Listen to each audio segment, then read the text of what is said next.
Greetings, ladies and gents, and welcome to this latest edition of Tales from Outer Space, where I take stories from across the internet and read them for your entertainment. This particular story is called The Big Red Thread, written by NoGoodIDNames. A simple machine, they said. Just one little test. I was in the mood for something new. 4 a.m, and raining fit to build an ark. And me fresh out of my latest disaster and thoroughly pickled. Try this new thing, all my mates were saying. It's like those dating sites, but it's guaranteed to work. They forgot to mention it cost a fortune. They're decent guys, though. Everybody chipped in a bit. So I went into this place that looked more like a research lab than a singles bar, and more like a Buddhist temple than either. Cocktails with prayer beads and bioscanners. Hell of an ambience. And at the heart of it all, a lifeline portal. The Big Red Thread. Funny how the military poured trillions of funding to get this tech. And now all we can do with it is matchmaking. We wanted guns, we got love. The science says that there is a force that connects all of us, that holds every thinking being tethered in a net across the world. A whole mess of threads, each one tying you to all others. They can't tell what exactly makes some connection stronger than others, but they can measure it, and they can show it to you. For just a moment. I didn't know all of this when I went. That came later. So I sat there, strapped in and boozed up, incense in my nose and disclaimers in my ears, ready to see what all the fuss was about. The line locked in, the portal whirred to life in front of me, and I saw you. They said it was the strongest connection they've ever seen. I know we joke about love at first sight, about destiny and all of that. But when the world is so big, galaxies and galaxies of life and people, how often do we find our true connection in our tiny slice of space? How can we even imagine that kind of bond? 4 seconds of visual transfer carved into my heart. In all of my years, I had never seen anything like as beautiful. Not a trace of human in you, but in 4 seconds I knew you better than what took me 30 years to learn about myself. I saw kindness and softness and fear and pain. I saw despair for a future that would never be and the steely nerve to keep trying for it. I saw you look up and see me, a ghost in the air, rimmed by a glowing portal. Then I knew that it was real because I could see you changed by me. I felt your eyes in me, felt you pull out my secrets. I could see you falling in love with me. It was amazing. It was a revelation. And then it was gone. I tried to go again, but it wouldn't work. Quantum, they said. It's always quantum. And there I was, with no idea who or where you were in the big wide universe. All I had was a purpose. I needed to find you. I needed to ride in on the white starship and rescue you from whatever was hurting you so badly. I needed to catch you and keep you and be with you for the rest of my life. I still need to. I won't say that we were destined to be together because that sounds like finding you was easy. I was a low-ranking intelligence officer on a shoestring budget. You were an unknown alien living somewhere in the general area of all of space.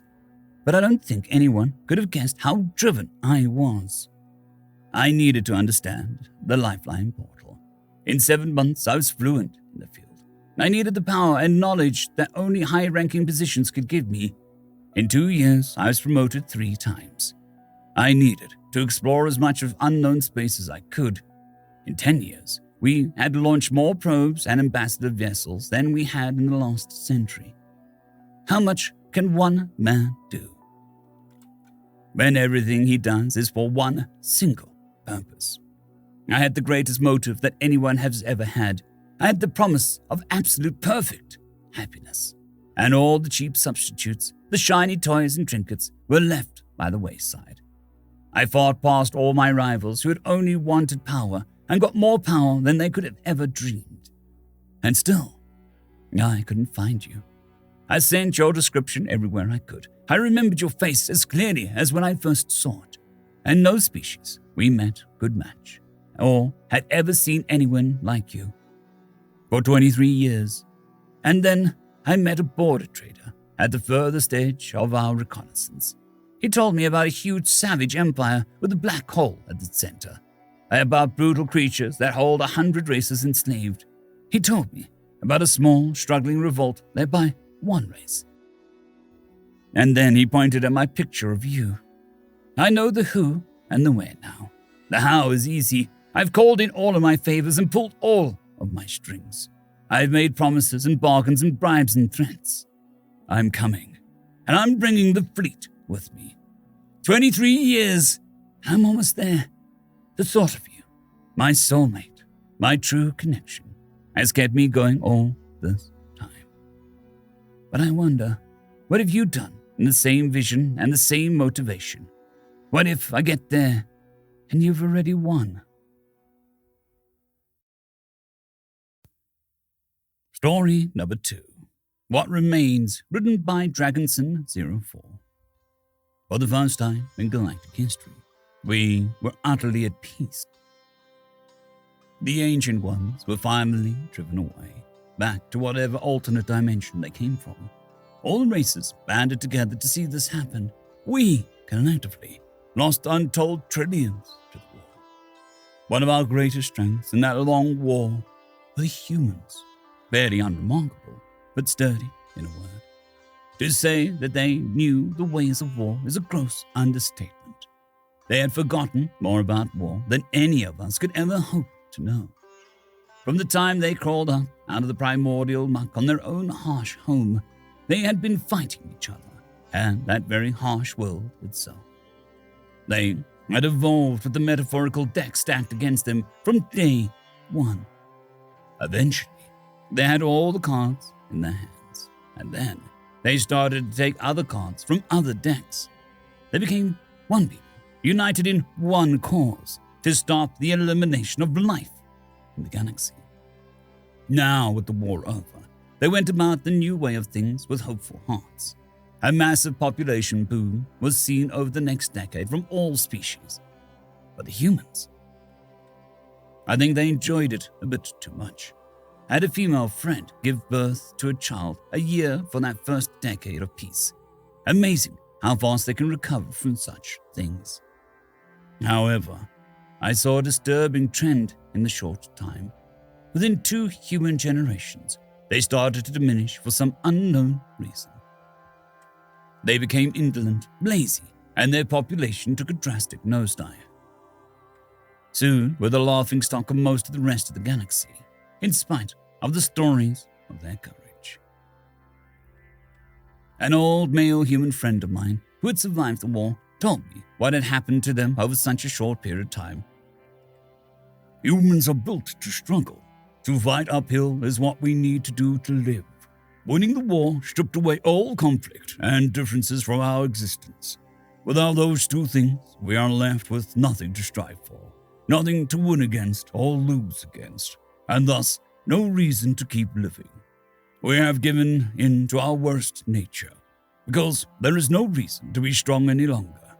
Humans enjoy peace too much, as you've seen, he said, with a sadness in his voice. There is nothing worth living for. If there is nothing worth dying for, we, in only a few generations more, will be utterly extinct in this peaceful galaxy. But the humans will get over it, right? I asked. Maybe, maybe not.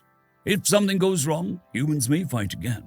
But it'll be at the cost of our other human lives. We will revert to our old ways, the ways in which we evolved. Conflict is a part of our genetics as much as the color of our eyes. But your kind was so strong in the war. Exactly. When the situation is the worst, humans can rise to the challenge, whatever that challenge may be. It took us far too long to stop thinking that other humans of other lands or kingdoms or nations were the problem that needed to be solved.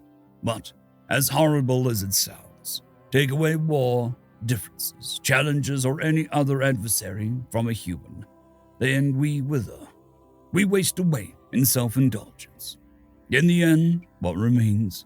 Something less than human. End of story. I'd quickly like to thank the T5 peeps, Cold War Boomerwaffen, Severin Cerberus, Bushmaster 177, Henry the Red, Caspar Arnholtz, Cold War Boomerwaffen, Elijah Silvercross, Dragzoon WRE, and Severin Cerberus. Thank you very much.